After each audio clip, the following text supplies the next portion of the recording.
স্ট্ৰেইনৰ কথা ডিসকাস কৰিম। লাষ্ট ক্লাছত আমি স্ট্ৰেছৰ কথা কৈছিলো আৰু তাৰ টাইপস অফ স্ট্ৰেছৰ কথা কৈছিলো। আজি আমি স্ট্ৰেইনৰ কথা কৰিম। Strain and stress are completely related. এই দুটা ৰিলেটেড টাৰ্মছ হয়। বাট প্ৰথমতে আমি স্ট্ৰেইন মানে কি জানি ল'ব লাগিব। ধৰি লোৱা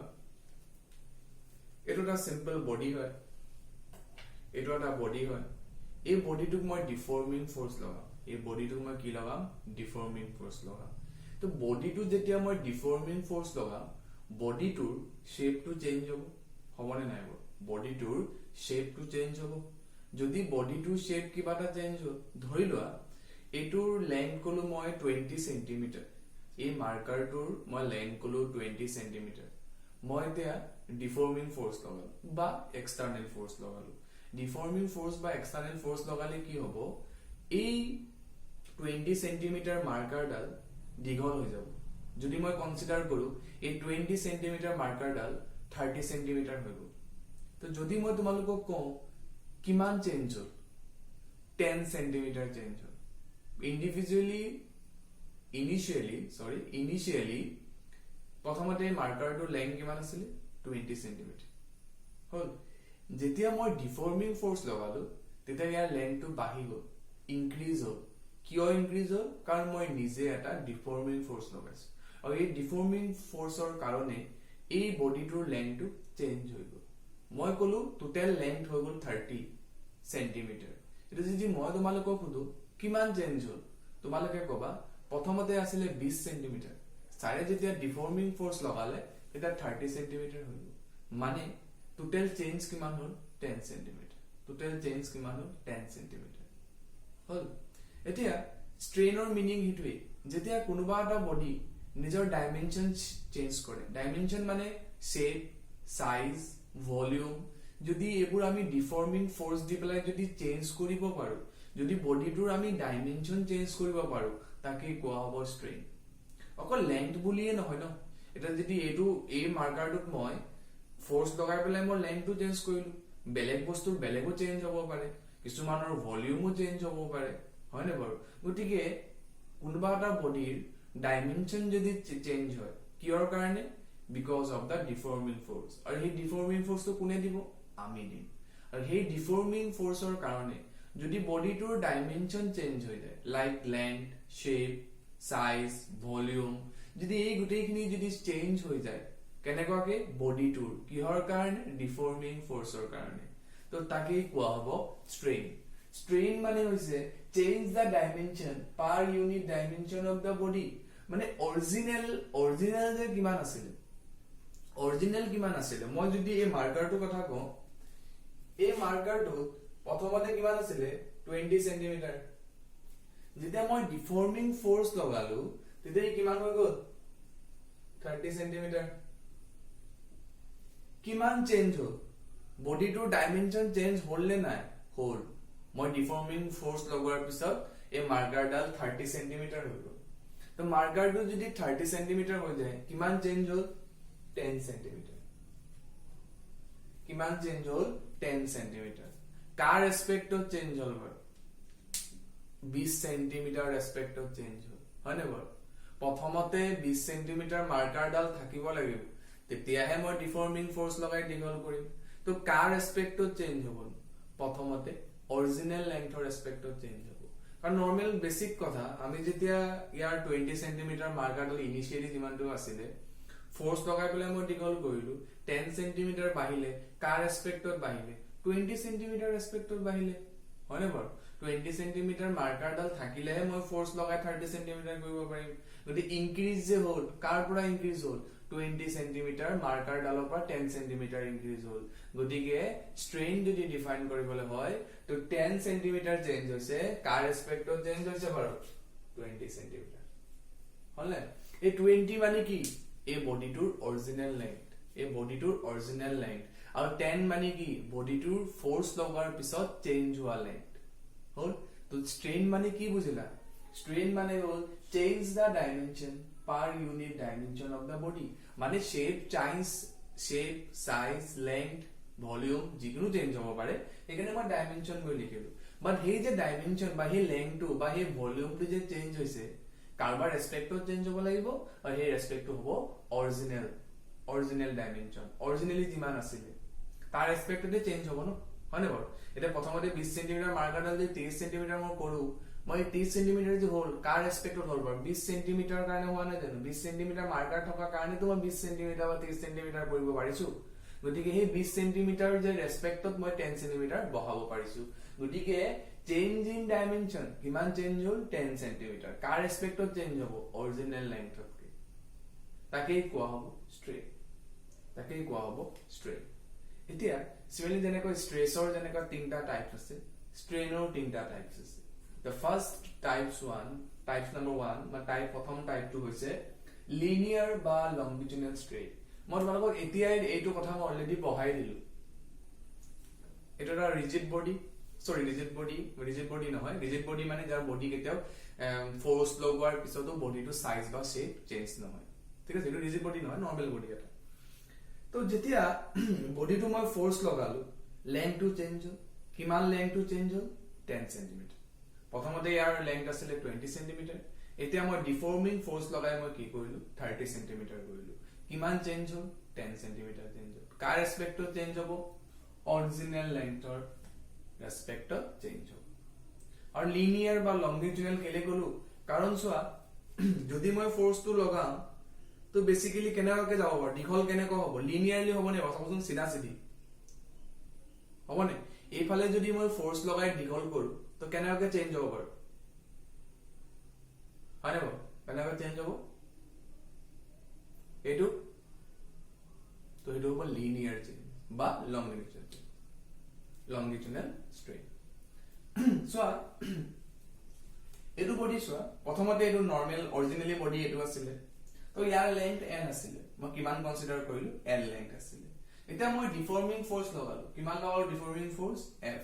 আৰু যেতিয়া মই ডিফৰ্মিং ফোৰ্স লগালো যেতিয়া মই এক্সটাৰ্নাল ফোৰ্স লগালো তো এই বডিটো কি হ'ব বাৰু অবিয়াসলি দীঘল হৈ যাব লেংথটো চেঞ্জ হ'ব আৰু লেংথটো কেনেকৈ চেঞ্জ হৈছে বাৰু লেংথটো সিধা সিধি লেংথটো কেনেকৈ চেঞ্জ হৈছে সিধা সিধি সেইকাৰণে ইয়াক কোৱা হ'ব লংগিটুডিনেল ওকে বা লিনিয়াৰ এতিয়া চোৱা অৰিজিনেলি লেংথ আছিলে ইমানটো দেখিছেনে যোনটো ৰেড কালাৰে মই ড্ৰেছ দিছো মানে হেৰি কৰিছো কালাৰিং কৰিছো সেই ৰেড কালাৰটো হ'ল এক্সট্ৰা লেংথ তো অৰিজিনেল লেংথ কিমান আছিলে ইমানটো এল মই ফোৰ্স লগাই পেলাই কিমানটো কৰি দিলো ইমানটো কৰি দিলো হ'ল নে কিমান চেঞ্জ হ'ল বাৰু তো এইখিনিলৈকে এইটো এল তো এইটো কিমান হ'ব এল এটো হ'ব এইটো যদি এল হয় এইটো কিমান হ'ব এল হ'ব বাট মই ফোৰ্স লগাই কি কৰিলো দীঘল কৰিলো কি কৰিলো মই দীঘল কৰিলো কিমান দীঘল কৰিলো বাৰু ইমান দুখৰ দীঘল কৰিলে নাই বাৰু তুমি যদি ভালকে মন কৰা তোমালোকে যদি ভালকে মন কৰা এইটো হ'ব অৰিজিনেল তো এই যে বাকিখিনি আমি কি হ'ল বডিটোৰ শেপটো চেঞ্জ হ'ল বডিটোৰ লেংথটো চেঞ্জ হ'ল কিমান চেঞ্জ হ'ল del l কিমান চেঞ্জ হ'ল del l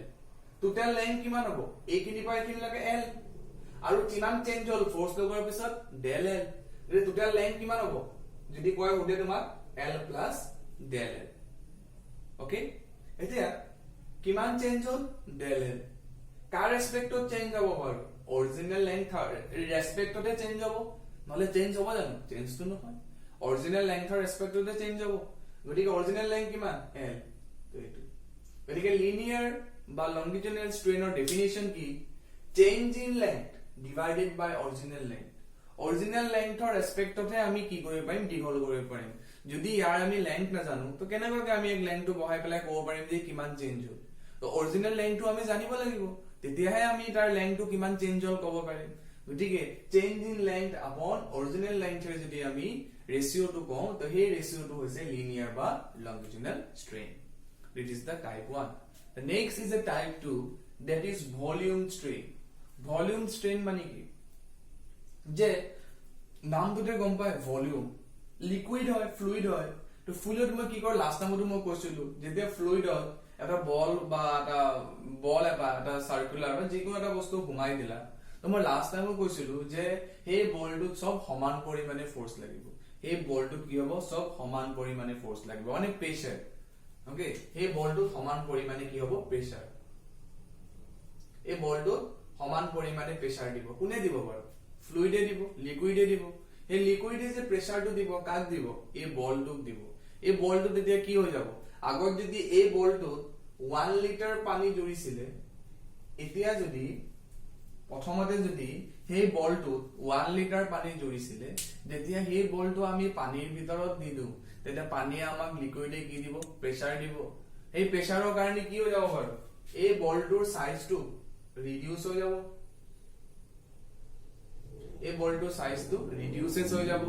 কি তোমালোকক লাগিছে যে আগত যিমান ভলিউম পানী ইয়াত সোমাইছিলে ইয়াত ইমানটো পানী সোমাব নোহোমায় কিয় আগত বলটোৰ সাইজ ডাঙৰ আছিলে গতিকে ইয়াত বেছি পানী সোমাব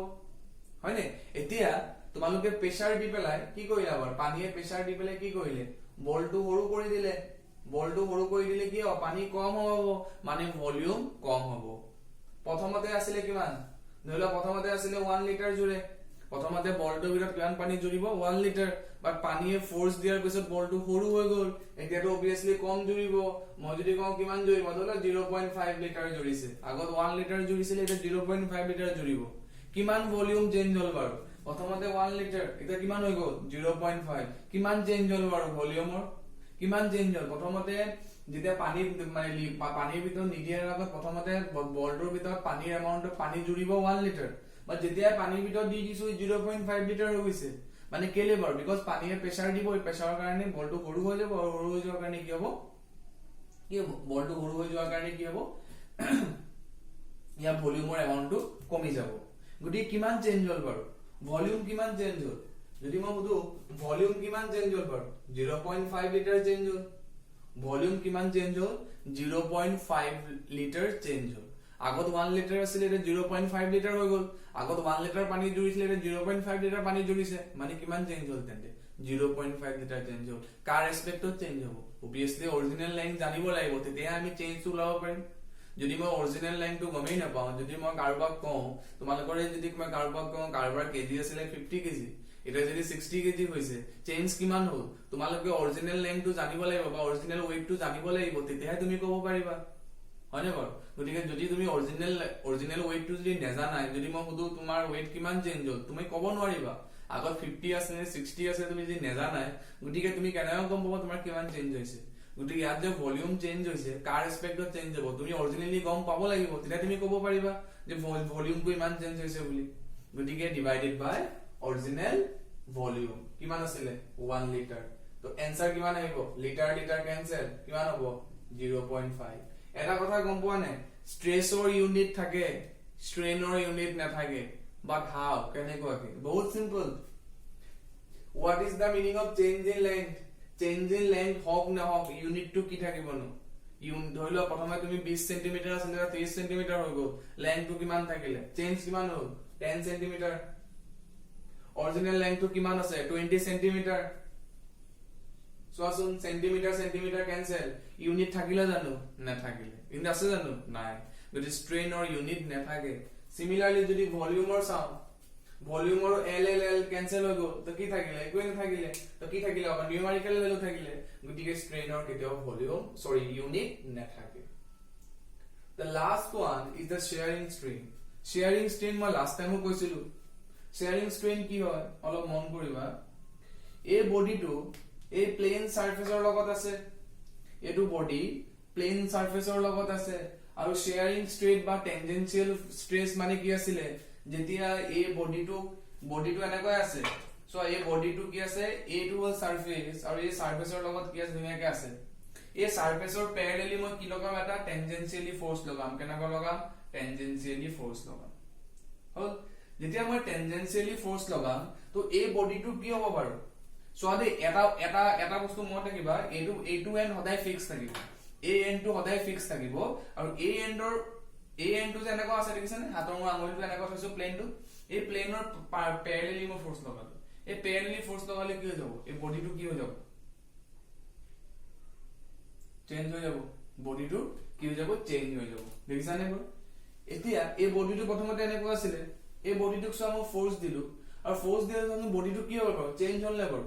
বডিটো কি হ'ল চেঞ্জ হ'ল কিমান চেঞ্জ হ'ল বাৰু প্ৰথমতে বডিটো সোয়া এনেকৈ আছিল এই বডিটো চলে প্ৰথমতে বডিটো এনেকুৱা আছিলে এই বডিটো মই ফোৰ্স দি পেলাই এনেকুৱা লৈ আনিলো হল এইটো হল তাৰ অৰিজিনাল আছিলে অৰিজিনালি এনেকুৱা আছিলে আৰু মই ইয়াত ফোৰ্স দি পেলাই মই এইটো বস্তু কি কৰি পেলালো ইয়াৰ পৰা ইয়ালৈ লৈ আনিলো এইছানে কিমান চেঞ্জ হল বাৰু ইমানটো চেঞ্জ হল কিমানটো চেঞ্জ হল ইমানটো চেঞ্জ হল ইমানটো চেঞ্জ হল ইমানটো চেঞ্জ হল মই কি ক'ব বিচাৰিছো বুজিছানে এই এনেকুৱা বডি আছে এই বডিটোক মই কি দিলো এটা ফোৰ্স দিলো আৰু ফোৰ্সটো কেনেকুৱা হলো টেনজেনশিয়ালি মানে সাৰফেসৰ লগত প্যাৰেলাল দিলো দিয়াটো কি হ'ব বেকা হ'ব নাই বেকা হৈ যাব তো কিমান চেঞ্জ হল বাৰু আগতটো এনেকুৱা আছিলে ফোৰ্স নিদিয়াৰ আগত এতিয়া ফোৰ্স দিছে কেনেকুৱা হৈ গল এনেকুৱা হৈ গল গতি কিমান চেঞ্জ হল বাৰু ইমানটো চেঞ্জ হল দেখিছানে বাৰু কিমান চেঞ্জ হল ইমানটো চেঞ্জ হল তো মই ইয়াৰ চেঞ্জৰ নাম দি দিলো ডেল এক্স কিমান চেঞ্জ হল ডেল এক্স চেঞ্জ হল কিমান চেঞ্জ হল ডেল এক্স চেঞ্জ হল এই ডেল এক্স যে চেঞ্জ হল তাক কোৱা হয় লেটাৰেল ডিসপ্লেসমেন্ট ডেল এক্স যে চেঞ্জ হল তাক কোৱা হয় লেটাৰেল ডিসপ্লেসমেন্ট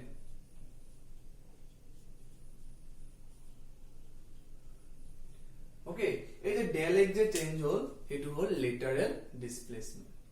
কি বুলি কোৱা হয় লেটাৰেল ডিসপ্লেসমেন্ট প্ৰথমতে বডিটো এনেকুৱা আছিল এই বডিটোক মই ফোৰ্স দিলো আৰু ফোর্স দিছে কি হল বেকা হৈ গল হল তো বেকা হতে কিমান চেঞ্জ হল অৰিজিনালতকে ইমানখিনি চেঞ্জ হল এই ইমানখিনি যে চেঞ্জ হল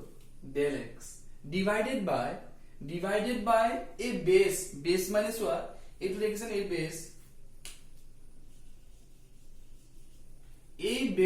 ডিভাইডেড বাই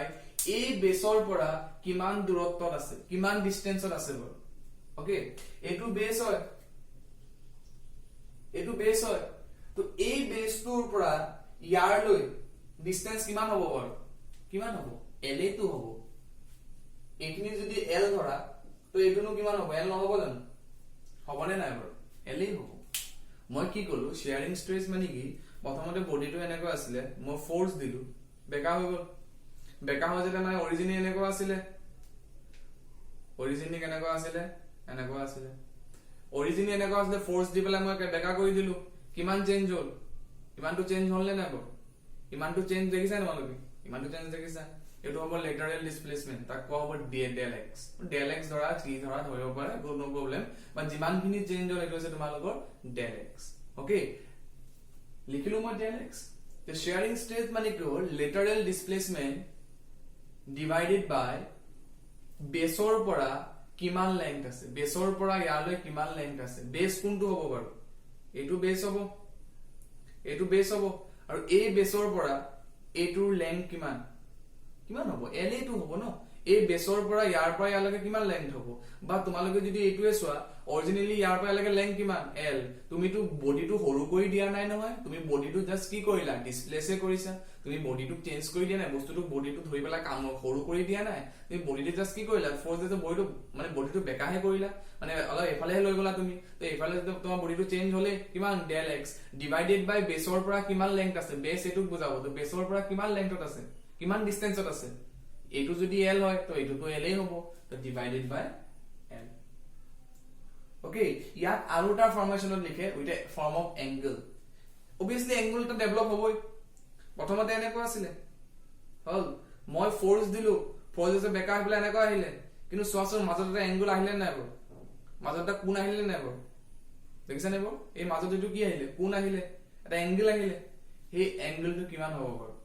নৰমালি গম পাবা এই ট্ৰায়াঙ্গলটো বা যদি ভালকে মন কৰা দিস ট্ৰায়াঙ্গল অৰিজিনালি এনেকুৱা আছিল এটো আছিল অৰিজিনালি ইয়াৰ পৰা ইয়ালৈ আহিলে এই মাজৰ এংগলটো দেখিছানে মাজৰ এংগলটো তো ভ্যালু কিমান দিয়া আছে ডেল এক্স হল আৰু এটো কিমান দিয়া আছে লেংথ এল যদি এই ট্ৰায়াঙ্গলটো মন কৰা ট্ৰায়াঙ্গলটো এনেকুৱা হৈ আছে এনেকুৱা ধৰিলে নহয় বাৰু তথাপি এটো মোহাই ললো ওকে এফালে যোৱা এনেকুৱা আৰু বস্তুটো এনেকুৱা হৈ আছে এটো এংগল থিটা আৰু এই লেংথটো কিমান হ'বনো এল এ তো হ'ব কাৰণ অৰিজিনাল লেংথ কিমান আছিল এল এ আছিল তো অৰিজিনাল লেংথ কিমান আছে অৰিজিনাল লেংথ কিমানটো আছে বেকা কৰি দিয়া পিছত লেংথটো চেঞ্জ হ'ব জানো ইয়াৰ পৰা ইয়ালৈকে লেংথ চেঞ্জ হ'ব জানো লেংথটো চেঞ্জ নহয় এল এলে থাকিব জাস্ট বডিটো কি হ'ব ডিসপ্লেসমেন্ট হ'ব আগত এনেকুৱা আছিল এটা ফোৰ্স দি পেলাই মই ইমানটো অলপ দৌৰলে লৈ আহিলো এই মাজৰ ডিসপ্লেসমেন্ট এটা থাকিলে বাকি একো চেঞ্জ নহয় মাজৰ এটা এংগলটাও ফৰ্ম কৰিব এটা মাজৰ এটা এংগল ফৰ্ম কৰিব ঠিক আছে এতিয়া এটা যদি ভালকে মন কৰা এটো হল ডেল এক্স হল ডেল এক্স বাই এল ৰ লগত কি সম্পৰ্ক আছে বাৰু এটো কি হ'ব বাৰু পারপেন্ডিকুলার ওকে এটো কিমান হ'ব পারপেন্ডিকুলার সো এটো কিমান হ'ব পারপেন্ডিকুলার বা এটো কিমান হ'ব লিখিলেই হয় এটো যদি এল হয় এটো এল হ'ব হয় না বাৰু কাৰণ দুটাৰে সাইজ কিমান হ'ব শেপ এন্ড হেৰিটো কিমান হ'ব একেই হ'ব জানো বডিটোৰ লেংথটো কিমান থাকিব সেমে থাকিব তো ডেল এক্স আৰু এল ৰ লগত কি সম্পৰ্ক আছে এটো বেস এটো পারপেন্ডিকুলার কি হ'ব some people have curly black hair turn permanently back turn perpendicular কিমান ভ্যালু del x হয় না বাৰু perpendicular কিমান del x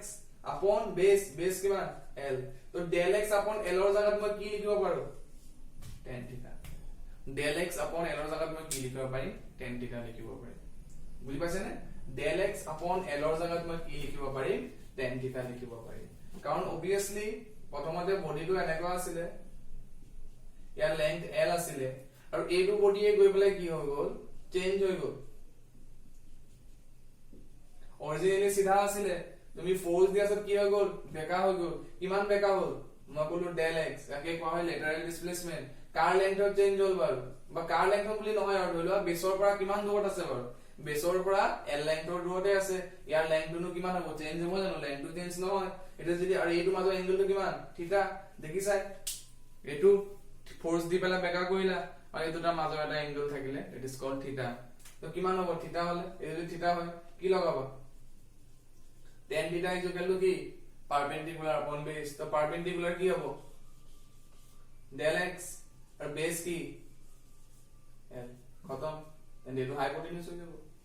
yes হাইপোটেনিউজ হৈ যাব তো del x upon l del x upon l is equal to tan theta এটা so ইয়াক এপ্রক্সিমেট থিটা বুলি কনসিডার কৰা হয় কেলে গম পোৱা নে তোমালোকে যেতিয়া এটো ফোৰ্স দিবা ন ইহতে কনসিডাৰ কৰিছিলে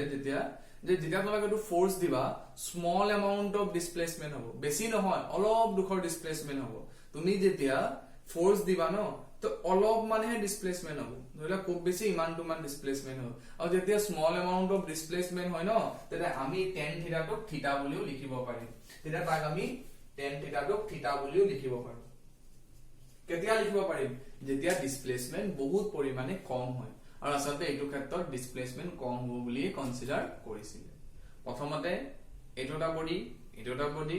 প্ৰথমতে এই ফোৰ্সটো দি পেলাই বেকা কৰিলে কেনেকুৱা হৈ গল ধৰিলা প্ৰথমতে এনেকুৱা আছিল এটা ফোৰ্স দি পেলাই বেকা হৈ গল মাজৰ এটা এংগল থিটা আছে আৰু এই থিটাটো ন যদি ভালকে মন কৰা কৈছে ডিসপ্লেসমেন্টটো বহুত অলপ বুলি কনসিডাৰ কৰিলে বেছি নহয় অলপ ধৰিলা প্ৰথমতে এনেকুৱা আছে ন এটা এনেকুৱা হয় অলপ দেখিছানে অলপ ডিসপ্লেসমেন্ট হৈছে মই যদি কম অলপ ডিসপ্লেসমেন্ট যদি কম অলপ যদি ডিসপ্লেসমেন্ট বুলি কনসিডাৰ কৰি জানিব স্মল ডিসপ্লেসমেন্ট এই স্মল ডিসপ্লেসমেন্ট যদি হয় অকমান যে ডিসপ্লেসমেন্ট হয় তে তুমি tan থিটা টো থিটা বুলিও লিখিব পাৰিবা কি বুলি লিখিব পাৰিবা থিটা লিখিব পাৰিবা বাট কেতিয়া যেতিয়া ডিসপ্লেসমেন্ট কি হ'ব স্মল হ'ব যেতিয়া ডিসপ্লেসমেন্ট কিমান হ'ব স্মল হ'ব যেতিয়া ডিসপ্লেসমেন্ট স্মল হ'ব যেতিয়া ডিসপ্লেসমেন্ট কম ডিসপ্লেসমেন্ট কৰিব তেতিয়া আমি tan থিটা টো থিটা বুলি কনসিডাৰ কৰিব পাৰিম ওকে তো তাৰ হেতু কি কোৱা হৈছে that is called shearing strain গতিকে আমি এই স্ট্ৰেছৰ কথা পঢ়িলো টাইপস অফ স্ট্ৰেছৰ কথা পঢ়িলো আৰু এটা কথা পঢ়িম দ্যাট ইজ হুকস ল হুকসে কি কৈছিলে হুকস এজন সাইন্টিষ্ট আছিল আৰু সেই সাইন্টিষ্টে কি কৈছিলে আমি এতিয়া ডিসকাশন কৰিম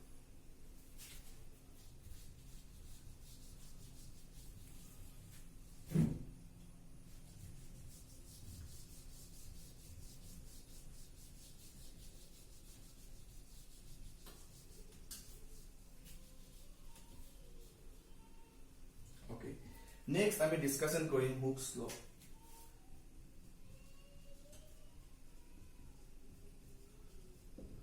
Hooke's law কি কৈছিলে? Hooke's law এটা কথা ভাবিছে যে স্ট্ৰেছ আৰু ষ্ট্ৰেইনৰ মাজত কি সম্পৰ্ক হ'ব পাৰে? স্ট্ৰেছ আৰু ষ্ট্ৰেইনৰ মাজত কি সম্পৰ্কনো হ'ব পাৰে? তো Hooke's law ভাবিলে এটা এক্সপেৰিমেন্ট কৰিলে। এক্সপেৰিমেন্ট কৰাৰ পিছত কি কৰিলে Hooke's law? এটো বডি এই বডিটো হুকস লৈ দিলে ফোর্স কি দিলে ডিফর্মিং ফোর্স তোমাক মই এটা কথা কও তোমাক যিমান মই ডিফর্মিং ফোর্স বহাম যেতিয়া মই যিমানে মই ডিফর্মিং ফোর্স দি পেলা ইয়াৰ লেংথটো মই চেঞ্জ কৰিম এই বডিটোৰ ভিতৰত বডিটোৱে কি বিচাৰিব আগৰ জায়গাত থাকিব বিচাৰিব যদি এই বডিটোৱে আগৰ জায়গাত থাকিব বিচাৰে যদি এই বডিটোৱে আগৰ জায়গাত থাকিব বিচাৰে তেন্তে এই বডিটোৱে অপোজিট ফালে এটা কি দিব লাগিব ফোৰ্স দিব লাগিব এই ফোৰ্সটো কি কোৱা হয় ৰেষ্টৰিং ফোৰ্স আৰু যেতিয়া ৰেষ্টৰিং ফোৰ্স আপন এৰিয়া এই ৰেষ্টৰিং ফোৰ্স দিবনো ক'ত তাৰ নিৰ্দিষ্ট এটা এৰিয়াত দিব তাকে কোৱা হ'ব স্ট্ৰেস তুমি মানে কি বুজি পালা যিমান মই ডিফৰ্মিং ফোৰ্স দি পেলাই লেংথটো চেঞ্জ কৰিম হিমান স্ট্ৰেস বাঢ়িব হিমান ৰেষ্টৰিং ফোৰ্স ই বেছি লগাব হিমান তাৰ স্ট্ৰেস মানে বাঢ়িব তো যিমান স্ট্ৰেস বাঢ়ে বা যিমান ডিফৰ্মিং ফোৰ্স বহাম বডিটোৰ লেংথ চেঞ্জ হ'বনে নাই বডিটোৰ ডাইমেনশন চেঞ্জ হ'বনে নাই বডিটোৰ ডাইমেনশন কেনেকুৱা চেঞ্জ হ'ল বাৰু because of the deforming force because of the stress যিমান বেছি এপ্লাই কৰিবা বডিটো হিমান বেছি লেংথ চেঞ্জ হ'ব আৰু যদি বডিটোৰ ডাইমেনশন চেঞ্জ হয় তেন্তে তাক আমি কি কোৱা হ'ব স্ট্ৰেইন কি কোৱা হ'ব স্ট্ৰেইন তে হুকস লৈ কি কৈছিলে যিমান বেছি আমি ডিফৰ্মিং ফোৰ্স লগাম হিমান বেছি বডিটোৰ লেংথটো চেঞ্জ হ'ব এন্ড তেতিয়া তেওঁ ক'লে যে stress is directly proportional to strain আৰু এইটো এক ক্ষেত্ৰত অলপ এমাউন্ট অফ কাৰেক্ট হয় গোটেইটো কাৰেক্ট নহয় যেতিয়া আমি এটা গ্ৰাফ ড্ৰ কৰিম ওকে যেতিয়া আমি নেক্সট ক্লাছত যেতিয়া আমি ইয়াত এটা গ্ৰাফ ড্ৰ কৰিম স্ট্ৰেস ভাৰ্সেস স্ট্ৰেইন তেতিয়া তোমালোকে গম পাবা যে এক্স্যাক্টলি এটা সাৰ্টেন এমাউন্টৰ কাৰণেহে সাৰ্টেন এমাউন্টৰ কাৰণেহে এইটো কাৰেক্ট হয় ওকে বাট হুকসলৈ কি কৰি ডিসকাশন কৰো আমি যিমান স্ট্ৰেস বহাম আমি যিমান ডিফৰ্মিং ফোৰ্স লগাম হিমান বডিটোৱে ৰেষ্টৰিং ফোৰ্স বহাব ৰেষ্টৰিং ফোৰ্স ইয়াৰ ভিতৰত সাৰফেস এৰিয়াৰ ভিতৰত লগাব মানে স্ট্ৰেস বাঢ়িব কবলৈ গলে যিমান মই ডিফৰ্মিং ফোৰ্স লগাইছো হিমান বডিটোৰ কি হৈছে লেংথ চেঞ্জ হৈছে যদি বডিটোৰ লেংথ চেঞ্জ হয় অৰিজিনাল লেংথতকে তাক কি বুলি কোৱা হয় স্ট্ৰেইন কেনেকৈ ফৰ্মেশন কৰিছে উইথ দা হেল্প অফ স্ট্ৰেস আমি যদি স্ট্ৰেস দিছো আমি যদি ডিফৰ্মিং ফোৰ্স দিছো বডিটোৰ লেংথ চেঞ্জ হৈছে আৰু বডিটোৰ লেংথটো চেঞ্জ হৈছে কাৰ কাৰণে স্ট্ৰেসৰ কাৰণে বা ডিফৰ্মিং ফোৰ্সৰ কাৰণে ডিফৰ্মিং ফোৰ্স দিছো বডিটোৰ লেংথ চেঞ্জ হৈছে মানে তেন্তে stress is directly proportional to the strain Hooke's লৈ কৈছিল এতিয়া হুকস লৈ মানে ক্লাস নম্বৰটো পাইছা প্ৰপোৰ্শনেল সাইনটো অতৰাবলৈ কি কৰা হয় এটা কনস্ট্যান্ট দিয়া হয় কি কৰা হয় এটা কনস্ট্যান্ট এই কনস্ট্যান্ট নাম দিলে ই সব বেলেগ কিতাবত বেলেগ দিয়া থাকিব ওদিকে মই দিম ই মানে হৈছে মডুলাস অফ ইলাস্টিসিটি ই মানে হৈছে মডুলাস অফ ইলাস্টিসিটি আৰু ই বুজোৱা হয় ই অকল ডিপেন্ড কৰে it only depends upon its material ই অকল মেটেৰিয়েলৰ ওপৰত ডিপেন্ড কৰে আৰু অবিয়াসলি তোমালোকে সব বেলেগ মেটেৰিয়েলৰ বেলেগ স্ট্ৰেইন বা স্ট্ৰেইন হ'ব অবিয়াসলি কথা তোমালোকে যদি ঘৰৰ যদি ছোৱালীবে ৰাবাৰটো ইউজ কৰা ৰাবাৰটো তুমি চাবাচোন যিমান বেছি তুমি স্ট্ৰেস দিবা তুমি যিমান বেছি টানিবা হিমান বডিটোৰ লেংথ চেঞ্জ হ'বনে নাই বাৰু ৰাবাৰটো এস পৰিমাণটো তুমি স্ট্ৰেস যদি বেছি এমাউন্ট অফ ফোৰ্স নিদিলেও লেংথটো চেঞ্জ হ'ব বাট স্প্ৰিং লোৱা বা আৰু অলপ ডিফিকাল্টিজ বস্তু লোৱা ধৰিলো এইটোটা ডিফিকাল্টিজ বস্তু এইটো বস্তুক লেংথটো চেঞ্জ কৰিবলৈ অলপ ডিফিকাল্টিজ হ'ব এজ কম্পেয়াৰ টু ৰাবাৰটো তুমি ডিফৰ্মিং ফোৰ্স দি পেলাই লেংথটো চেঞ্জ কৰিবলৈ সুবিধা হ'ব বাট এই বডিটোক ফোৰ্স দি পেলাই ডিফৰ্মিং ফোৰ্স দি পেলাই বা স্ট্ৰেস দি পেলাই মই স্ট্ৰেইন কৰিবলৈ বা দীঘল কৰিবলৈ মোৰ অলপ অসুবিধা হ'ব গতিকে বেলেগ মেটেৰিয়েলৰ কাৰণে বেলেগ ইলাস্টিসিটি হ'বনে বাৰু ইলাস্টিসিটি মানে কি যোনটো বডি আগৰ জাগালৈ ঘূৰি আহিব পাৰে ৰাবাৰটো সোনকালে ঘূৰি আহে নে নাহে বাৰু তো সব বডিটো সোনকালে ঘূৰি নাহিব কিছুমান বডি লেটকে ঘূৰি আহিব কিছুমান বডি ঘূৰিয়ে নাহে কিছুমান বডি সিঙি যাব কিছুমান বডি হেন হ'ব দেন হ'ব তুমি কি বুজি পালা বেলেগ মেটেৰিয়েলৰ কাৰণে বেলেগ ইলাস্টিসিটি প্ৰপাৰ্টি হ'ব কিছুমান সোনকালে ঘূৰি আহে যেনেকৈ মই কৈছো steel is more elastic than rubber কাৰণ ষ্টীলটো সোনকালে ঘূৰি আহে ষ্টিলটো আগৰ জাগাত সোনকালে ঘূৰি আহে গতিকে ষ্টিলৰ প্ৰপাৰ্টি বেলেগ ৰাবাৰৰ প্ৰপাৰ্টি বেলেগ সবৰ বেলেগ বেলেগ প্ৰপাৰ্টি ইলাষ্টিচিটি প্ৰপাৰ্টি থাকিব সবৰটো একেই নাথাকে সবৰ যদি একেই থাকিলে হয় তেন্তে দেখোন সব সোনকালে আগৰ জাগাত ঘূৰি আহিলে হয় সব আগৰ জাগাত সোনকালে ঘূৰি আহে জানো কিছুমান আহে কিছুমান নাহে কিছুমান বহুত দেৰিকে আহে আগৰ জাগাত গতিকে সব বেলেগ বেলেগ বডিৰ বেলেগ বেলেগ ইলাষ্টিচিটি প্ৰপাৰ্টি থাকিব কিছুমান সোনকালে আহিব কিছুমান দেৰিকে আহিব কিছুমান নাহিব গতিকে ই অকল ডিপেন্ড কৰিব is depends upon on is material ই অকল মেটেৰিয়েলৰ ওপৰত ডিপেন্ড কৰিব মেটেৰিয়েল যদি বেলেগ বেলেগ হয় তেন্তে তোমাৰ স্ট্ৰেসও বেলেগ বেলেগ দিব লাগিব আৰু স্ট্ৰেস যদি বেলেগ মানে স্ট্ৰেসৰ এমাউন্ট হলে ৰাবাৰ এটা তুমি ডিফৰ্মিং ফোৰ্স কমকে দিলেও হৈ গৈছে বাট তোমাৰ বেলেগ এটা বস্তুত বা এটো বস্তুত হেতু এমাউন্ট অফ ফোৰ্স দিলে হেতু এমাউন্ট অফ ডিফৰ্মিং ফোৰ্স দিলে ইয়াৰ লেংথটো চেঞ্জ হ'ব জানো ৰাবাৰ এটা যদি মই লওঁ ৰাবাৰ এটা যদি মই টানো কম ফোর্স দি পেলাই মই টানিলো অলপ amount of force small amount of force দি পেলাই মই টানিলো হিমানটো ফোর্স যদি মই ইয়াত লগাও কি এই বডিটো দীঘল হৈ আগৰ জাগাত ঘূৰি আহিব নাহিব পাৰে সেইকাৰণে ই হৈছে অকল ডিপেন্ড কৰিব মেটেৰিয়েলটোৰ ওপৰত সব মেটেৰিয়েলৰ বেলেগ বেলেগ হয় ইলাষ্টিচিটি সেইকাৰণে সব মেটেৰিয়েলৰ কনষ্টেন্ট বেলেগ বেলেগ হ'ব ইটো সবৰে বেলেগ বেলেগ হ'ব ইজ অনলি ডিপেন্ডস আপন দা মেটেৰিয়েলৰ ইলাষ্টিচিটিৰ ওপৰত ডিপেন্ড কৰিব কিমান স্ট্ৰেস লগালে কিমান ষ্ট্ৰেইন হ'ব এইটো ইলাষ্টিচিটিয়ে ডিফাইন কৰিব পাৰিব খালি মনত ৰাখিবা ই মানে হৈছে modulus of elasticity and it only depends upon its material ই অকল মেটেৰিয়েলৰ ওপৰত ডিপেন্ড কৰিব যাৰ ইলাষ্টিচিটি প্ৰপাৰ্টি ভাল তো তাৰ লেংথটো মানে যাৰ ইলাষ্টিচিটি প্ৰপাৰ্টি ভাল ই সোনকালে ঘূৰি আহিব যাৰ ইলাষ্টিচিটি প্ৰপাৰ্টি বেয়া তাক আমি বেছি এমাউন্ট অফ স্ট্ৰেস এপ্লাই কৰিব লাগিব গতিকে সবৰ ক্ষেত্ৰত বেলেগ বেলেগ মেটেৰিয়েলৰ ক্ষেত্ৰত বেলেগ বেলেগ ইলাষ্টিচিটিৰ ক্ষেত্ৰত বেলেগ বেলেগ ফোৰ্স আমি এপ্লাই কৰিব লাগিব সবতে একেই ফোৰ্স দিলে নহব হয় না অবভিয়াসলি একেই ফোৰ্স দিলে ৰাবাৰৰ ক্ষেত্ৰত সেই ফোৰ্সটো দিলে এইটো ইয়াত দিলে সেই ফোৰ্স এমাউন্ট অফ ফোৰ্স দি ৰাবাৰত যোনটো আমি ফোৰ্স দিম আৰু সেই ফোৰ্সটো যদি আমি ইয়াত দিও চেঞ্জ নহবও পাৰে গতিকে